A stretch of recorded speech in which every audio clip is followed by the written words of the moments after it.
The views expressed on Skeptically Speaking are not necessarily the views of this station, its affiliates, sponsors, or advertisers. Bring it on, the skeptics await your letter. Your call, tweet, homing, pigeon, whatever.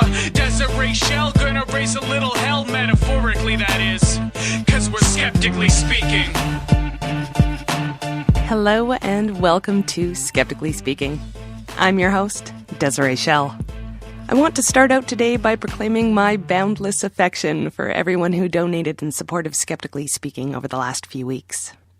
You have not only renewed my hope and faith in humanity, especially in its interest in science and critical thinking, but you've also helped to financially sustain a radio station that really, really deserves to feel the love. Tokens of our appreciation, in the form of Skeptically Speaking buttons, are on their way to you, as well as any prizes to anyone who won them in the draws. If you haven't received them in the next few weeks, do send an email to feedback@skepticallyspeaking.com so we can right this horrible wrong post-haste. And again, in all seriousness, thanks very, very much for all of your support. Now, today's episode is extremely food-centric. We'll be talking to Jeff Potter, author of Cooking for Geeks, Real Science, Great Hacks, and Good Food. But first up, let's find out about food allergies on Speaking Up. I'm here with Dr. Gary Stadtmauer. He teaches in the Allergy Fellowship program at the Mount Sinai School of Medicine and maintains a private practice in Manhattan. He also runs an educational website, cityallergy.com, which is dedicated to both patient and physician allergy education. Welcome to the show, sir. Thank you. So what does having an allergy to a certain food actually mean? Well, an allergy means that the immune system is involved, that either through an antibody response or through what is called a cellular response, that a learned immunologic response occurs. It is acquired in the same way that, let's say, one acquires immunity to influenza through the flu vaccine or through natural illness. Of course, the outcome of the immune response is different. But the idea is that it's a learned response as opposed to other conditions which people confuse with food allergies. Now, you say confuse with food allergies. What does that mean? Intolerance is different than allergy. And intolerance is a non-immunologic response. So, for instance, an intolerance could be lactose intolerance. That's one of the more classic examples, and that is an enzyme deficiency. It's not an allergy. And this is a dose-response relationship. If you have a dairy intolerance, then the more milk you drink, the more sick you will become. But the response is usually reproducible. That is, if you drink a quarter of a cup of milk and you get sick, the first time you do it, it's going to be the same the 20th time you drink a quarter of a cup of milk. With allergies, allergic responses sometimes tend to be amplified. That is, heightened exposure can lead to a more severe immune response. I sometimes have to explain to patients in a very simple way why they're not allergic to something. And I tell them that people tend to use the term allergic very freely. That is, anything that disagrees with them is an allergy. Well, that's why you see people wearing T-shirts that say, I'm allergic to work. I mean, I think they know it's not a real immune response. Right. Okay, they like it. It doesn't agree with them.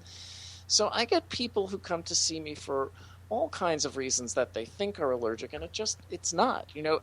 What happens is that somebody breaks out in a rash. Maybe the rash is poison ivy, maybe the rash is related to a virus, but what do they think about? They think, well, what did I do recently? What did I eat recently? Did I take a medicine? So there are people who walk around, let's say, thinking they're allergic to Advil or Tylenol or penicillin, when really they had no allergic response. They just developed a rash for some other cause, and the same for food allergies.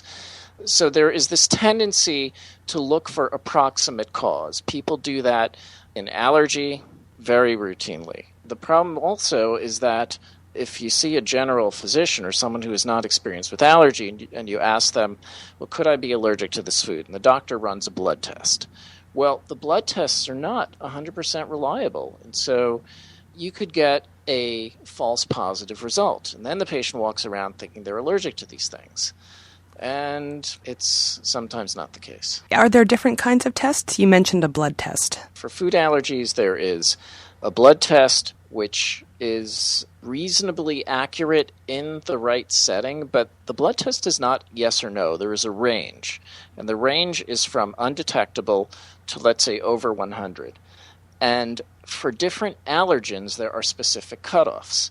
So let's say if you have a 10-year-old child who seems to have a peanut allergy, and you run the test, and their blood level comes back as 65. Well, it turns out that for a certain blood test called a CAPRAST, the levels over 15 are 95% predictive of an allergic response to peanut. But it doesn't tell you how severe their peanut allergy is. They may have mild hives or they may have anaphylaxis. The level doesn't tell us that. It just tells us that they're 95% likely to have a true peanut allergy. But there is no level below which you can say absolutely someone is not allergic, because about 20% of people who have a negative blood test for peanut allergy will actually have the true peanut allergy. That is where the role comes in for skin testing, where a minute amount of an extract of a food is placed on the skin, and the skin surface is scratched, and if someone develops a small hive at the site, then that tends to be predictive of food allergy, but even that is not 100%, because everything always needs to be interpreted in light of somebody's symptoms. And so if there is a discordance between the symptoms and the test, you generally have to look to the symptoms and see if the symptoms make sense. If somebody says they get a headache every time they eat walnuts, and that's their only symptom, that's not likely to be a food allergy. Well, is there any way to actually test for the severity of the reaction? You would really have to do a food challenge. That is, administer a small but increasing amount over time and observe to see what happens. So how often do people that think that they are allergic to a food go get tested and it turns out they're not?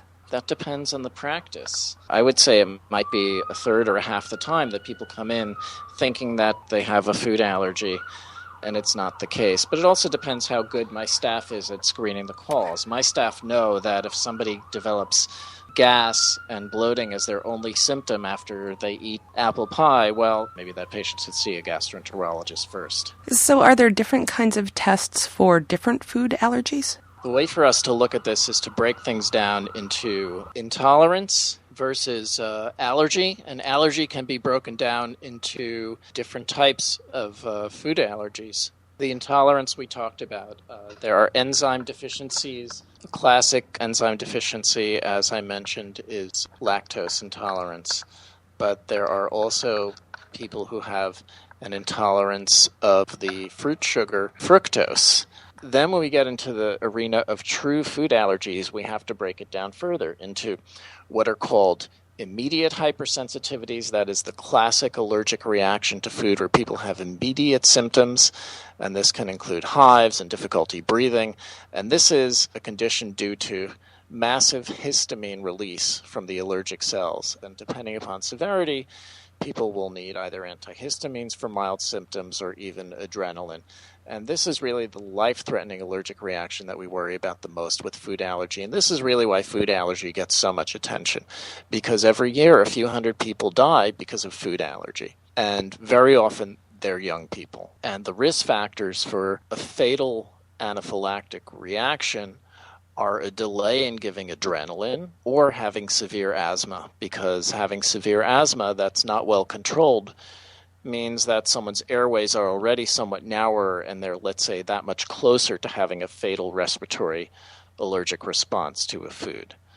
The most common allergens are peanut, shellfish, and fish. That tends to be in adults. Those are lifelong allergies. Kids tend to have allergies to also dairy, eggs, soy, sometimes wheat, and those are often outgrown.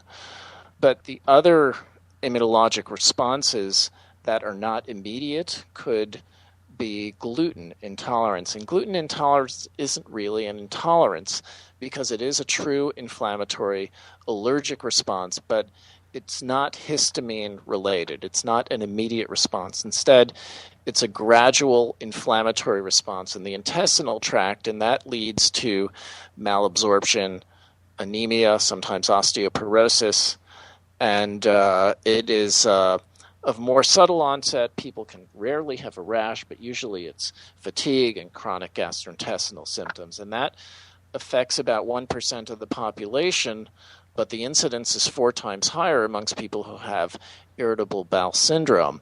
And that's important to know because IBS, or irritable bowel, is something that's really common, and those are the people who often go everywhere trying to find an answer. They see the acupuncturist, they come to see allergists, they see the gastroenterologist, and they're just told, well, it's IBS, but then they're looking for answers. Now, some of them may have fructose deficiency. Maybe they have a bit of lactose intolerance, but they could have this gluten intolerance, which is really known as celiac disease. And then, in kids, there are a lot of inflammatory conditions. There's a type of colitis, which is also not due to histamine. There are these weird conditions of the intestinal tract related to allergic cells called eosinophils, and that's almost too complicated to get into, but allergy testing may be negative for those people as well. You do mention children growing out of allergies. Now that happens, but also there's later onset allergies as well. By the time people are in their 40s to 50s, they're pretty much done developing new onset allergies. You can see it in their 20s and 30s. A very typical type of food allergy we see of adult onset is something called oral allergy syndrome. And that is usually not a serious allergy. It's also called the pollen fruit syndrome. That is, people who develop bad hay fever eventually become allergic to proteins in fruits that cross-react with pollen proteins. So let's say you develop worsening hay fever to birch pollen. Your allergic antibodies to birch pollen rise, and as they do, those antibodies start to recognize proteins that are present in a lot of pitted fruits. So they'll have reactions to peaches, plums, cherries, apples, and they usually just get a little itching in the back of their throat and not much else. Very rarely that could be more serious. It's really rare to have a life-threatening allergic response to something in the food protein family. And yes, we do see nut allergy of new onset in older people. Sometimes what happens is that cross-reactivity, just like it happens with the fruit pollen syndrome, happens with other respiratory allergens and can be more serious. Like years ago, I saw a patient who had anaphylaxis, like the full-blown thing, after eating buckwheat pancakes. Now, why did she become buckwheat allergic in her 40s? Buckwheat allergy is common in Japan, but not so much here. We don't eat as much buckwheat. It turns out that she had been given a buckwheat pillow, and over the years, exposure to the buckwheat in the pillow led to respiratory symptoms. So she was sensitized by the respiratory route. She was sneezing, she had itchy nose. Eventually, she just threw away the pillow. But being sensitized led to an allergic reaction when she ingested buckwheat. And that has also happened with latex allergy. Natural rubber latex, which comes from the rubber tree, also cross-reacts with certain food allergens, especially avocado, kiwi, banana, and chestnut. And there are cases of people who have, let's say, worked the whole day as, let's say, a nurse or a doctor in the hospital. They're having allergic symptoms. They go home, they eat a banana, and then they have a full-blown respiratory arrest. You have a fascinating gig. We have come across some really cool stuff over the years. Cross-reactivity in allergy is a very interesting concept. And explaining it to patients is like, sometimes what I'll use is the lock and key analogy. Sometimes the keys look so alike that they can actually open up another lock, even though they're not really identical. So the initial reason that I wanted to have you on the show was actually to discuss food dyes. Is it possible to have an allergy to them?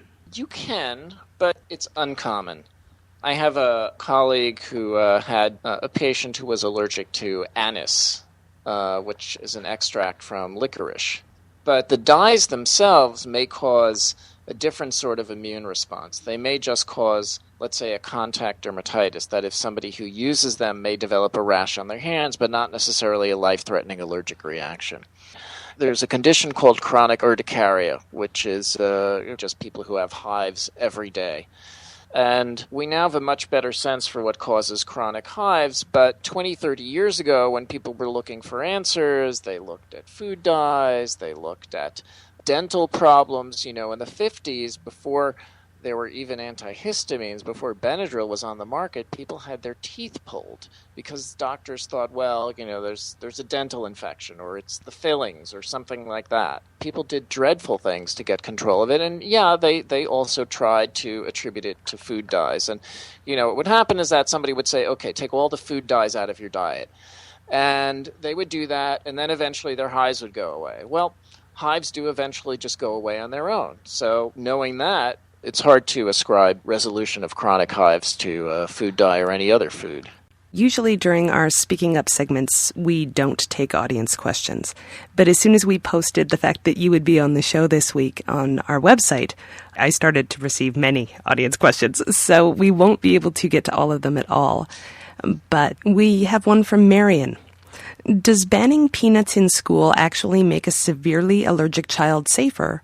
Or do you think that we'd be better off with educating parents, teachers, and the students? That's a really controversial issue. I think that there are some kids who have such severe, life-threatening food allergies that I could understand the reason that parents would want to have control over the environment. The thing is, how do we choose peanut? I mean, there are kids who are just as likely to have a severe reaction to walnuts or to dairy or to egg. So which food do we eliminate? Maybe peanut is the one that scares people the most, but people die of dairy allergy too. And I have a question from Yovella. I have several food allergies. The most annoying are eggs and coconut. These two products are found in a lot of things. My friend has tried NAET and has said it was successful for her. I don't want to waste my money if it really doesn't work, as it's $60 a session and I don't have insurance coverage. So does NAET work, or will I be wasting my money? So maybe let's start with, what is NAET? NAET, as I just Googled, is Nambudiripad's allergy elimination technique, a revolutionary and holistic treatment for the permanent elimination of anybody who naturopathically claims they can get rid of food allergies is committing malpractice. I think I could state that pretty clearly, especially, in fact, they probably would not want to touch someone who has a serious life-threatening peanut allergy. I can tell you that there are doctors now who are experimenting with what sort of comes close to a naturopathic or holistic approach to food allergy, and it's with food desensitization, where they actually give people a tiny amount of the food that they are allergic to, and they increase it. But that is experimental, because if you have a really true food allergy, so for instance, if you develop hives and an asthma attack and vomiting when you eat coconut, you don't want to do this on your own, because you need to be under medical supervision. It really depends how severe the allergies are to begin with. They found that people who have egg allergy can sometimes tolerate baked egg. A lot of kids with egg allergy can tolerate baked egg products. So this NAET thing, in my opinion, is definitely not worth your money. So where can people go for more information about food allergies? Reputable information. The Food Allergy Network is an excellent educational resource. And actually, if you are allergic, you can register online, and they will send you announcements of mislabeled foods or accidental contamination of foods that are supposedly free of food allergens. And all that is free, and they are at foodallergy.org. The other useful site is the Food Allergy Initiative, which is www.faiusa.org. And on their website, you can also have access to free restaurant cards. So if you're traveling, the restaurant cards have all of the allergens listed on them. So there's an English version and, let's say, a Spanish version. What you would do is compare the English to Spanish and find the allergen that you cannot tolerate, and that's the one you'd want to highlight, and then you would show that to your waiter. So that's an excellent free resource. And I would really encourage people to go to those sites. I have so many other questions, and I realize that the audience probably does as well. So I'm going to consider this your introduction to Skeptically Speaking, and I would love to do a whole show with you soon. I'd be delighted. Thanks very much for being here, Dr. Stadtmauer. My pleasure. And we'll be right back with more Skeptically Speaking after this.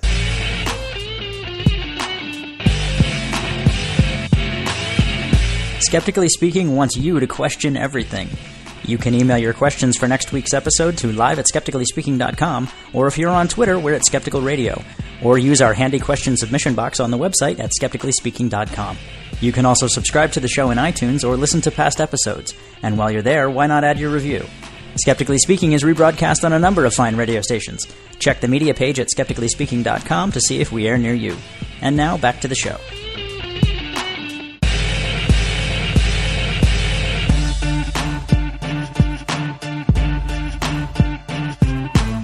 Welcome back to Skeptically Speaking. I'm your host, Desiree Schell.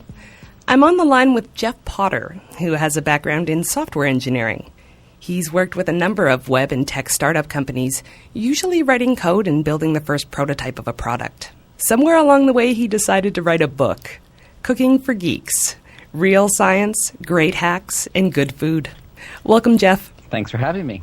So, from coding to cooking, sir, how'd that happen? I guess I could say I was hungry. It happened because I was lucky to have parents that cooked with me growing up as a kid. And when I got to college, I discovered that a lot of my classmates didn't know how to cook. And so I just cooked for them. And for the last 10 years or so, I had been cooking for friends, and kind of through that time getting asked, well, why do you do this or why do you do that? And at some point, the opportunity came up to actually sit down and really think about it and write a book. And so here I am. Well, how does hacking relate to cooking? You know, it depends on your definition of hacking. To me, hacking is looking at something and using it in a way that it wasn't originally designed for. And so this is something that the script writers for MacGyver excelled at. I mean, they could put him into some crazy situation, and all he would have would be duct tape, chicken wire, and bubble gum, and somehow he could build a boat to cross a river to save whatever.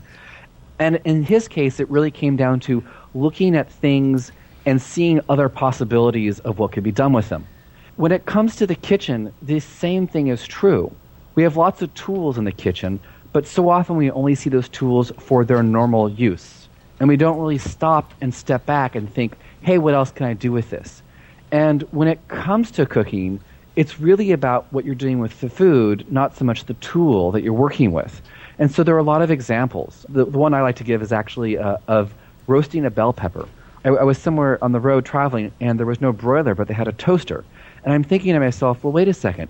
When you use a toaster, it's just radiant heat. It's coming from the side as opposed to, coming from the top where it would be in a broiler. But I sliced up the bell pepper and I dropped it into the toaster, and sure enough, you can roast a bell pepper that way. Now, I'm not suggesting that that's the best way to do it, but it's a way of going into the kitchen and looking at something in a different way than it was originally envisioned for. And from that, you can kind of start to explore other possibilities. And so really it's that mindset. It's that ability to walk into a kitchen, have some particular goal that you want to get to, and then see how you can get there with what you have. This is not your normal cookbook, sir. No, it is not. Well, actually, in some places, it's quite similar to a technical manual. It really is a book about food science. And there are around 100 recipes in the book, but the recipes are really there to illustrate the food science. And so if you're going to go into the kitchen and cook a dinner, you have to understand essentially what it is you're trying to do. Now, if you follow a recipe, it may come out, and most of the time it does. But when something goes wrong, the recipe doesn't really tell you how to correct it. Because recipes are pretty much just execution. They're just steps. Do this, do that, and hopefully it comes out. But if you have some food science background and something starts to go wrong, you can say, oh, well, this is probably going wrong because there's not enough water or not enough moisture in this loaf of bread, maybe, let's say. How can I fix that? And with a little bit of food science, it actually turns out to be much easier to correct errors in the kitchen, or even to come up with new ideas and create new concepts. It's interesting because you actually have troubleshooting sections, like a technical manual. Well, there is one diagram in the book which is a flow chart for how to make the perfect pizza. Given that my background is computer science, pizza is part of my background, undoubtedly. But really the book itself has, in a lot of ways, like a lot of charts and diagrams saying here are the really important temperatures in cooking. So just take an egg. When you go to cook an egg, different proteins begin to coagulate and denature at different temperatures. And just being able to understand what those temperature points are means that when you walk into a kitchen, you have a better chance of turning out a really good soft poached egg or really good scrambled eggs. You talk about isolating variables, actually. Yes. Let's take a loaf of bread, because everybody understands kind of what a loaf of bread looks like. Generally a good loaf of bread has a nice brown outside crust, and the middle has this light brown, maybe it's white depending upon the flour, but it has a particular structure. When it comes to baking a loaf of bread, you really need to get the outside up to at least 310 degrees for something called the Maillard reaction to occur. This is a reaction between proteins in the flour and simple sugars that result, the protein and the sugar basically combine, and then they break down, forming hundreds of compounds, some of which are brown and some of which smell really good. But that reaction doesn't begin to occur until around 310 degrees. And then the middle of that loaf of bread needs to get to around 205, 210 degrees. It's somewhere around there for the starches to actually absorb water and gelatinize and set up correctly. So there's two variables there. And when it comes to baking bread, you're essentially racing the clock, where you put the room temperature dough into a hot environment, and you're trying to get the outside to 310 and the middle to 205 at the same time. The same thing is true with something like steak. A really good medium rare steak is cooked to around 135, 140 degrees Fahrenheit in the interior, but again, the outside needs to get to 310 degrees to get that really rich brown outside with all those aromas that we desire in things like cooked steak. So you've got two variables there. And with something like steak, there are ways of actually cooking a steak where you create those two variables independently. So if you take a steak and you actually put it into an environment, a water bath, this is actually a cooking technique called sous vide.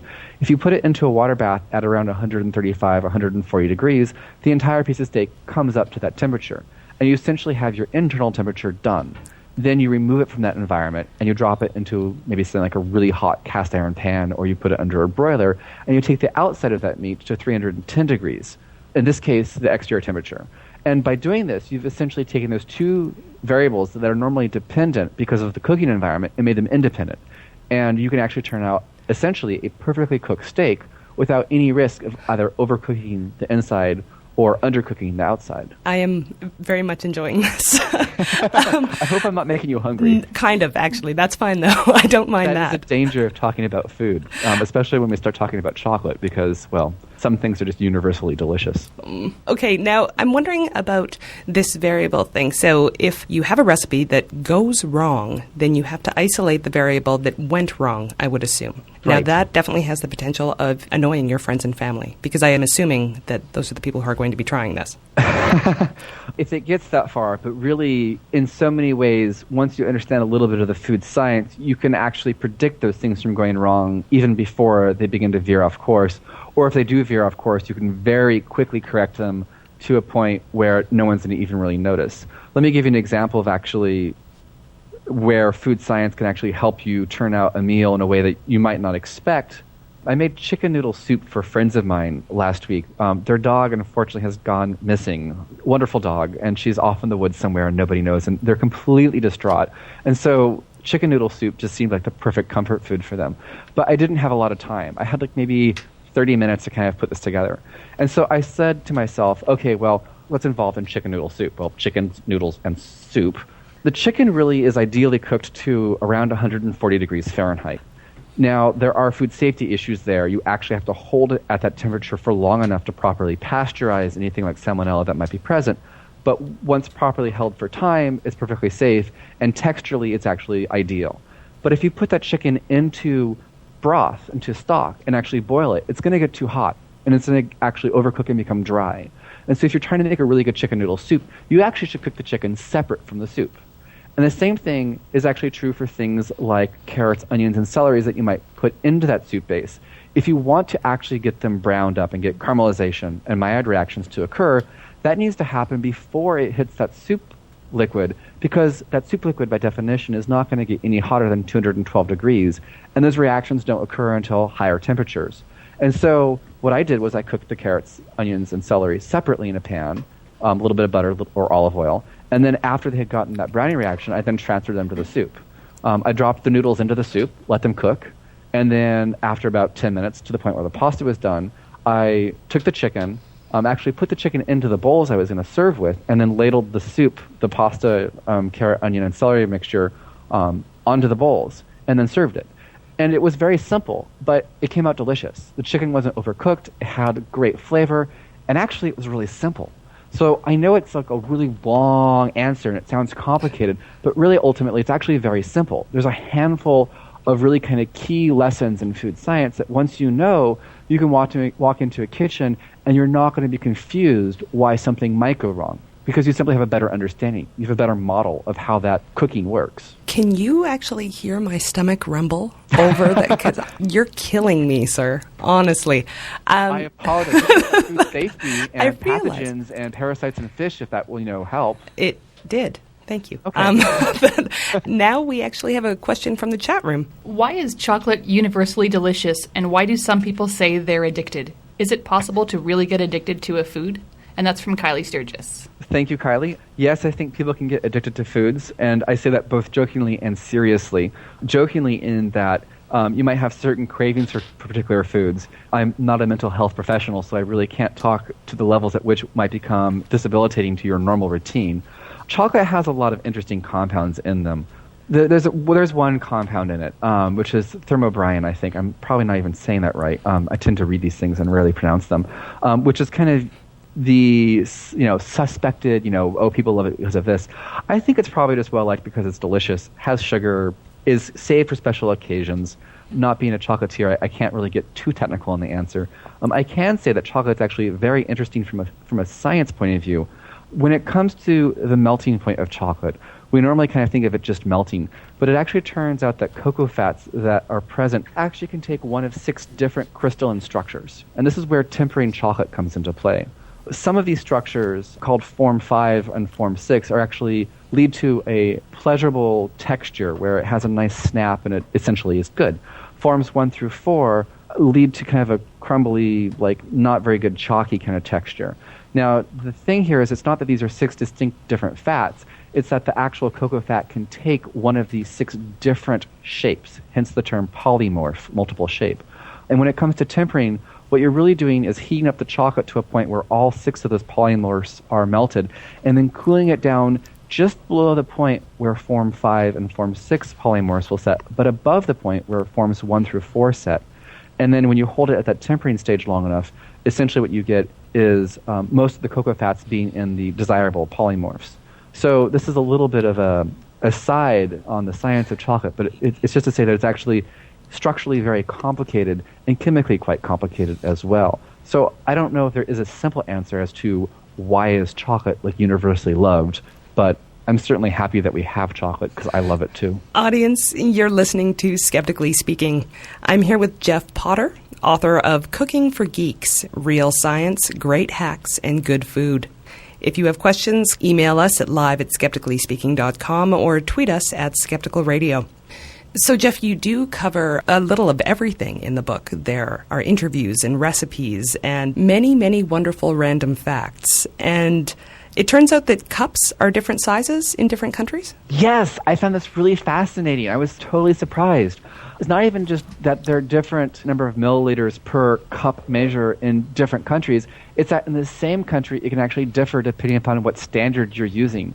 So in the U.S., I think the USDA defines it as 240 milliliters, although an actual bona fide cup here would be 238 milliliters. I believe in Canada, a cup is 250 milliliters. It is. Which makes the math easier for you guys. Here, we don't really deal with liters, so we don't have this conversion problem. I kind of wonder if you go to a pub and order a pint of Guinness, if you're going to get more in Canada. We should test that. I believe that's worthy of an experiment. Absolutely. I was also unaware that eating poppy seed bagels could cause one to test positive for heroin. And actually, this was recently in the news. I believe it was just 2 days ago.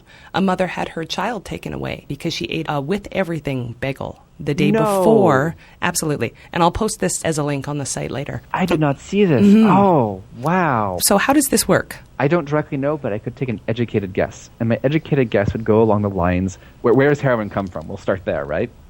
So essentially when you're doing a test for heroin, I would imagine that you're looking for certain particular compounds, proteins, what have you, and those compounds are present in poppy seed. So I do remember a number of years ago, there was somebody traveling through, I think it was Dubai, who had like gone walking in a field that had poppy seeds, and he had 3 poppy seeds stuck to the mud on the bottom of his shoe. And Dubai has a zero tolerance policy, and I do mean zero. I don't know how long he was in prison for, but it was something absolutely insane like that. That even my educated guess. Essentially is like when you talk about what a drug test is, it's essentially we're looking for a particular set of chemical compounds, and poppy seeds have those compounds. So how do you design a better test? You'd have to test for something that would be present in heroin that's not present in poppy seed. And perhaps that test would be more expensive. Perhaps it's not feasible, or there's not a known test to do that. But that does really seem, since the poppy seed heroin link is a well-known one, people who are being tested for drug stuff, inmates have gone out and are coming back for periodic testing, and they're told, don't eat poppy seed bagels because we can't tell if you were doing heroin or if you had poppy seed bagels, so we will have to assume you did heroin, so don't eat poppy seed bagels. But it would seem like in the case of the mother, there has to be, I would hope that there is something more to that story. They admitted that it was definitely due to the poppy seed bagel afterwards, but I believe that they did take her child away for 3 days. And it was a newborn. So do keep that in mind, folks, with your poppy seeds. And poppy seeds are so delicious. I know. A really good poppy seed lemon loaf is fantastic. Now, on the chemical compound idea here, brown bananas, they have the same chemical ingredients that honeybees use to signal attacks. I did not know that.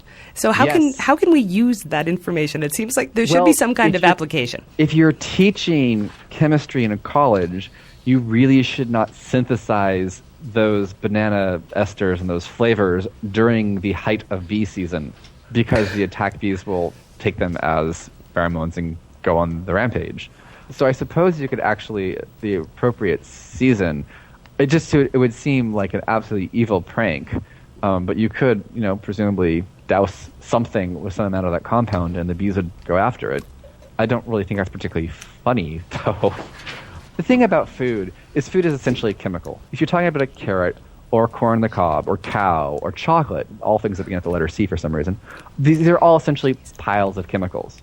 And nature and signaling for attack bees, or looking at poppy seeds and heroin, like these things are all chemistry. They're all chemically based.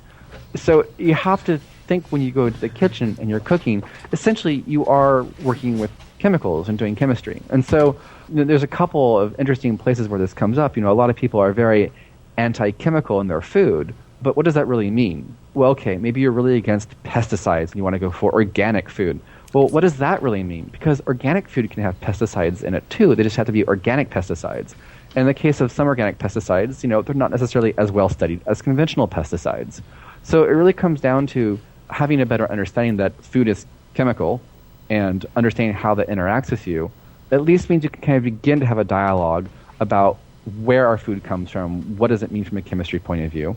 And actually, the other kind of fun bit about chemicals in food is when it comes to looking at compatibility of ingredients. How do you know what ingredients are going to taste well together? You can actually look at the chemistry of it. And if you have chemicals in, say, something like chocolate that are similar enough to compounds in other foods, there's a good chance that the two ingredients will actually play well together. And so while the idea of chocolate and cilantro might seem kind of crazy at first, there actually might be some chemical similarity in that case. And there's actually a researcher, I think he's in Belgium, Bernard Lehus, who has a website called foodpairing.com that actually gives these great maps where you basically type in something like chocolate, and it'll give you a map of a whole bunch of different foods that are actually chemically similar. Ginger is similar, and actually that cilantro example I gave you is similar as well. And so we haven't exactly seen chocolate cilantro truffles. You have seen plenty of things like chocolate ginger, or chocolate and coconut, or chocolate and strawberry, chocolate and raspberry. These are all things that actually are chemically similar. So it's a very kind of long overview of chemistry and chemicals in food, but once you begin to kind of accept that food is chemical, you can start actually looking at what that means and what you can do with it. And we have a question from the website.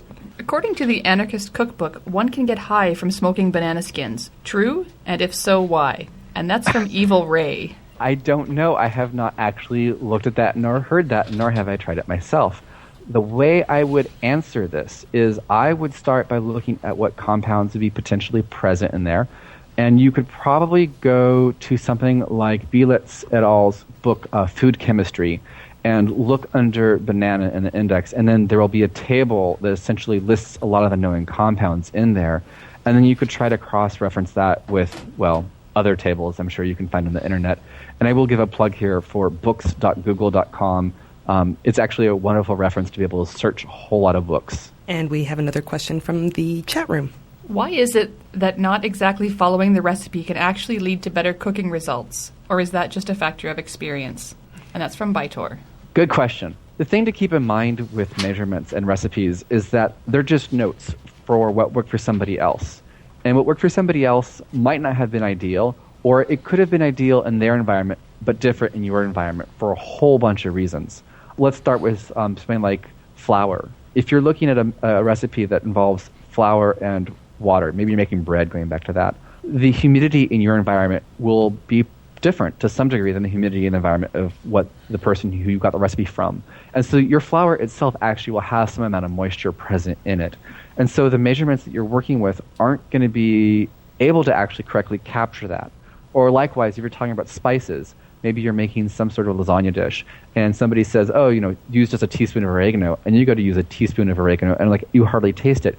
It may be that the oregano was much, much fresher, and the compounds that were present in your oregano essentially broke down over time and lost some of their strength, because a lot of the compounds that are in things like oregano are actually kind of volatile and will break down.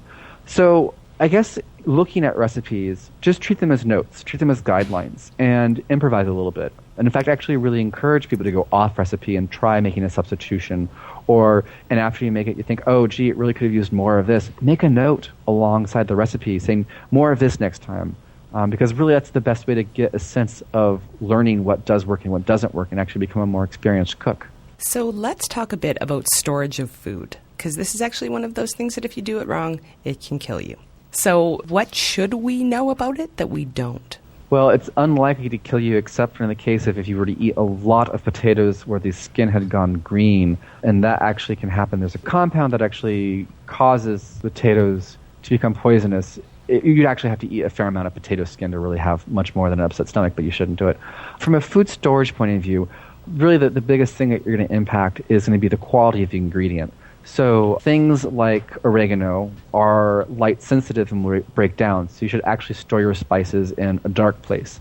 A lot of the compounds present in spices as well are also not particularly heat stable, so you should not store them in, say, a cupboard above your stove or on a ledge right next to your stove. They should actually be put someplace away where it's cool and dry. Things like flour and grains can become infested with pantry weevils. And for those things, if you're concerned about them, it's more of a nuisance factor.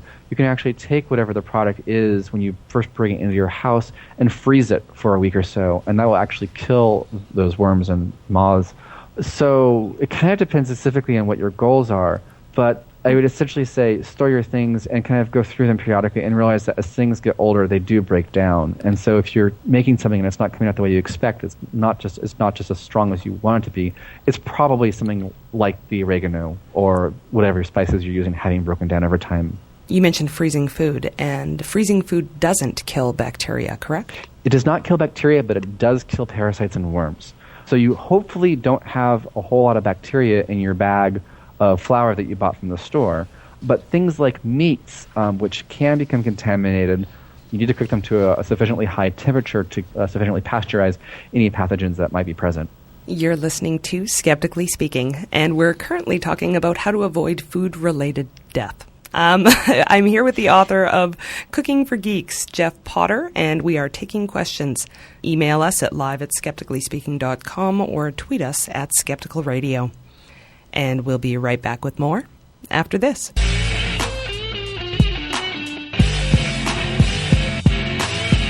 On the next episode of Skeptically Speaking, we take a look at scientific consensus through the eyes of non-scientists. Skeptic North bloggers Steve Toms and Eric Davis explain how non-professional researchers can understand the state of modern science on questions from climate change to the effects of electromagnetic fields. And on Speaking Up, skeptic brothers Tom and Nick Croucher talk about the Placebo Band, a project targeting the sometimes miraculous claims of applied kinesiology. That's next week on Skeptically Speaking, Friday night at 6 Mountain Time, live at skepticallyspeaking.com.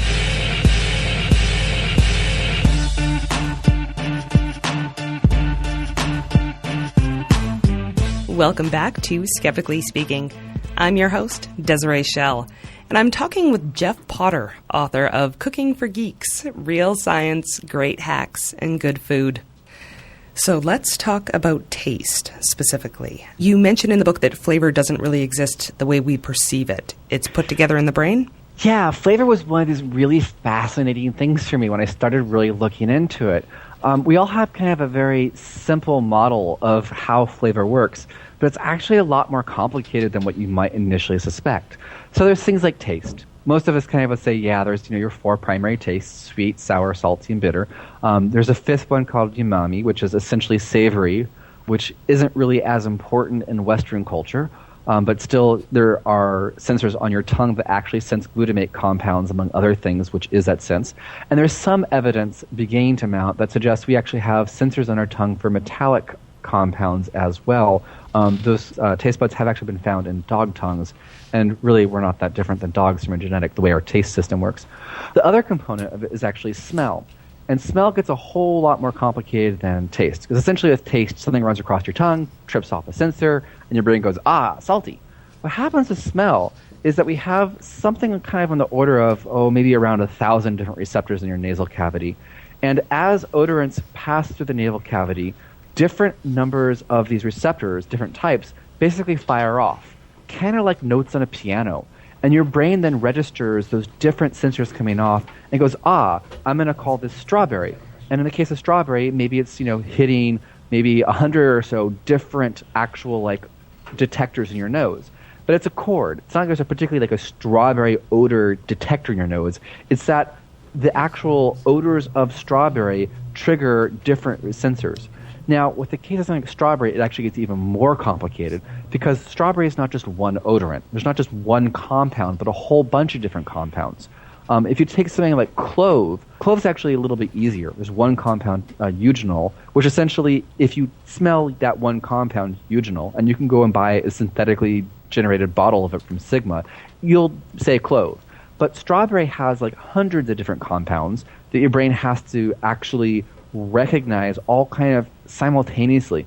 So it's actually kind of this huge chord of all these different notes that are playing. And this is why creating artificial strawberry extract is so difficult.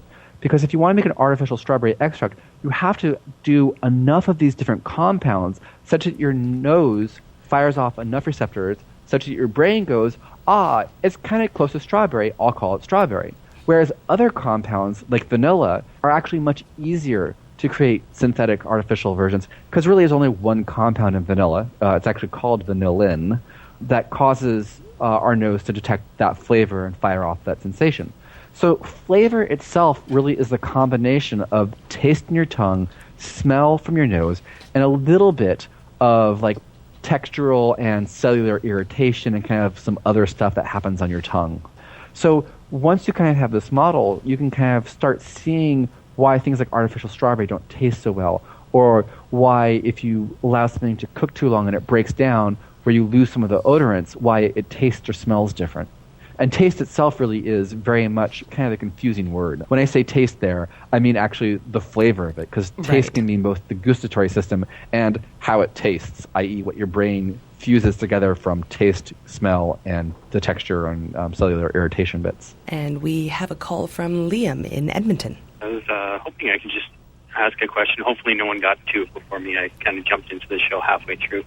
I was wondering what would be the top 5 foods that may cause euphoria? Interesting. I think that's probably going to be very, very subjective based on who you're talking to. So for me, it would be German chocolate cake, apricot jam, probably a fresh tomato, and I mean a really good tomato, not one of these styrofoam tasting things. But these are all things that actually come from my childhood, things that are flavors that bring me back to particular points where it really is about the sensory, the memory of that experience. So I think it's not so easy to say that there's a particular physiological, chemical answer to that, because I think actually the psychological bit is going to be way more important. I suppose you could probably, going back to what I said earlier, chocolate would probably get you kind of there. But that might just because as a culture we all hype up chocolate. I mean, we do the same thing with coffee, right? So who's to say that necessarily it's actually a physiological basis in chocolate? Maybe it's just psychological. So I don't know if that answers your question But that's where I would guess it would come from. Now, actually, you also mentioned in the book that we develop a taste for bitterness and lose our taste for sweetness as we get older. Bitterness is actually one of these kind of instinctive survival things that we as humans have developed because many plants that are poisonous are bitter. And so essentially, plants advertise, "Don't eat me, I am poisonous," by being bitter, and we don't eat them because they are bitter. But bitter is something that can be learned to be enjoyed. So if you look at things like dandelion greens, or even actually coffee can be kind of bitter, although you can cancel it out with some sugar or some cream. These are things that actually, as we go on over time, that we learn to enjoy. And similarly, sweetness seems to be related to, actually, there was a study that linked it to, I think, bone growth in children. So like, if you look at the desire for sweet things, it seems to be correlated with the amount of like growth that a person is going through physiologically. And so it kind of follows from that when you stop getting larger, at least in terms of bone structure, that you basically don't have as much of a craving for those essentially very quick and easily digestible calories that your body might be able to use for fueling growth. And we have another call from Brian in Edmonton. Yeah, just a very quick comment. A while ago you were talking about whether a pint of Guinness would be different volume in Canada than in the United States, and it would be, because a pint of Guinness in Canada would be 20 imperial ounces, which is roughly 570 milliliters, and in the States it would be 16 American ounces, which is 473 milliliters. Good point. I suppose this is kind of like the question of which weighs more, an ounce of gold or an ounce of feathers, and it comes down to, well, gold is measured in troy ounces, so actually they're different. So, drink your Guinness in Canada. Sounds good. Now, you actually bring up some very interesting neurology in the book, such as how people who define reason one way or another might indicate how they taste some things. Can you explain that? Yeah, this was actually one of the very first interviews I did, and it was very confusing at first. And there's a researcher down at Cornell who had been looking at something called trigeminal sensitivity. Essentially, some people's physiology, at least as her preliminary research suggests, means that they taste things on their tongue like peppermint candies or spicy foods as stronger than other people. So things like menthol, which is the compound that gives that cooling effect to peppermint candies, or capsaicin, which is one of the compounds that makes food spicy, these essentially work by cellular irritation. And so it seems that if the cranial nerve that actually links that part of the tongue into your brain is more well connected, shall we say, you experience those things stronger. Now that same cranial nerve pathway, the way it hooks in, may actually tie into the regions of the brain that deal with logic and decision making. And so there may actually be some interesting correlations there with people that taste these things as exceedingly hot or exceedingly cooling as also being more logically driven in a certain way. Now, capsaicin gets a little bit tricky to actually include in that conversation because capsaicin itself is detected through something called substance P. It's a neurotransmitter that essentially gets depleted in the act of actually firing off. And so you actually can become adapted to eating spicier food. And this actually is the sort of thing that takes a couple of weeks. Your substance P levels can be depleted over the course of several weeks. And if you stop eating spicy food over the course of another several weeks, the substance P levels will rebuild themselves. But this is why some dishes will taste exceedingly spicy to some people who aren't used to spicy foods, whereas to somebody else it's not hot at all. It's because quite simply they have different substance P levels. It's actually the same researcher who told me this great story of having students from India coming over to Cornell, and they didn't have particularly spicy food in Ithaca at the time. And so they stopped eating spicy food, their substance P levels replenished, and then for the holidays they would go home and visit their parents, and their substance P levels had replenished, so all the food was exceedingly spicy. And the mothers would say things like, "What has America done to you? You can't stand my cooking anymore." And it actually just turned out to be that, no, there's a physiological explanation here. Interesting. And it was like, wow, that actually makes so much sense. So the physiological bits of taste have so many little turns and twists, and so much of it seems unknown at this point. There's another phenomenon in tasting called super tasting, where some people taste some set of compounds as more bitter than other people. But this particular difference was discovered completely by accident, and it's not one that seems to be of major importance in cooking, but it's kind of interesting to talk about. But there might be other ones that are actually very important that we just don't know about, because how would you know? I mean, you've never been able to taste with somebody else's tongue. And so if people really do have great differences in the way we taste, it's kind of tricky to actually even notice that. This question was submitted on the chat room, and ordinarily I wouldn't allow it through, but really, who am I to kill a meme? Why is bacon so tasty chemically? And that's from Brian Gregory. Bacon is so tasty because it has a lot of salt, it has a lot of fat, and when you cook it, you get all those Maillard reactions occurring, and so you get all these compounds that kind of contribute to flavors that we happen to really enjoy.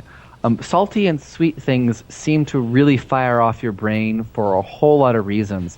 And it seems that the combination of the two kind of overstimulates the brain in ways that independently they don't really. So essentially, bacon is a perfect little storm of deliciousness. You realize that itself, that phrase, will become a meme. I look forward to it, yes. So I do want to talk about one thing. We have about 3 minutes left. But you pioneered a way of making ice cream in about 30 seconds using some fairly advanced technology. Do you want to just tell us about that? I cannot claim to have pioneered it. Using liquid nitrogen to make ice cream was first done, as far as I know, in 1906 at the World's Fair. So it's been made this way for over 100 years. But essentially, liquid nitrogen is so cold that if you mix it in with cream and whatever other flavors you want to put into your ice cream, well, that cream will basically freeze instantly. And as a result of it freezing so quickly, the ice crustal structure in the ice cream is really, really fine. And so you get this ice cream that has the smoothest, most incredible texture that you could ever imagine. And the other really fun thing about using liquid nitrogen to make ice cream is that you can freeze things that don't normally freeze, i.e. ethanol. So all your alcohol won't freeze under traditional ice cream making methods because it doesn't get cold enough. But with liquid nitrogen being at negative 320 degrees Fahrenheit, it most definitely will freeze a bottle of Bailey's or Goldschlager or whatever else you want to throw into your ice cream. So you can actually make ice creams that will give you a hangover, but they're delicious. Everybody in the booth is very excited by this concept. Would you like to give a disclaimer, sir, about handling liquid nitrogen at all? I would say if you're going to handle liquid nitrogen, you really need to understand there are 3 main safety aspects. And this is actually covered in Chapter 7 in my book, but they are really quickly. 1, nitrogen is not oxygen, so it can asphyxiate you. If it displaces all of the air in the room, you'll die. 2, it's cold. It's really, really cold. So make sure that you wear protective gear. Really the most important thing essentially are goggles to prevent any splashes from hitting your eye. Just like you would not want a drop of hot fat fryer oil to hit your eye, you don't want a drop of liquid nitrogen to hit your eye. And then lastly, realize that liquid nitrogen boils, right? And things that boil, if they're put inside a closed container, can become essentially a pressure bomb. So if you've got liquid nitrogen, you need to be really careful that the container that you're holding it in, which is a dewar is the term for it, doesn't somehow seal up or otherwise get closed. It's not particularly dangerous to handle if you are aware of the issues, but if you just handle it blindly, not having really done your homework, you can cause some serious problems. And on that note, we are out of time. Jeff, thanks so much for being here. My pleasure. Thanks so much for having me. And I would say the liquid nitrogen stuff is fun. Go do it, but be careful. You can watch a video of Jeff playing with ice cream and liquid nitrogen on his blog, which is a companion blog to the book at cookingforgeeks.com. And we, of course, are at skepticallyspeaking.com. Head there to check out our recently redesigned and almost completely bug-free website. Click the links to Facebook, to Twitter, to iTunes, and you can listen to past episodes and subscribe to the show. While you're there, do leave us maybe a wonderfully complimentary review. Thanks for listening, and we'll see you next week on Skeptically Speaking. Bring it on, the skeptics await your letter. Your call, tweet, homing, pigeon, whatever. Desiree Shell, gonna raise a little hell, break the spell of Pavlov's spells. Cause we're skeptically speaking, on mind reading tarot cards and witches, psychics, and their spoon-bending mind tricks. All the humbug, flim-flam, frauds and shams, the charlatan woo. I don't think you understand, it's the hocus pocus, out of focus locus, eroding the brain, making gains on the hopeless. Let the crystal ball fall, smash on the floor. Leave the pieces alone, we don't need them anymore. Just a microscope, telescope, magnifier. Reading in between the lines of these lies, bring it on. The skeptics await your letter. Your call, tweet, homing, pigeon, whatever. Desiree Shell, gonna raise a little hell, metaphorically that is. Cause we're skeptically speaking.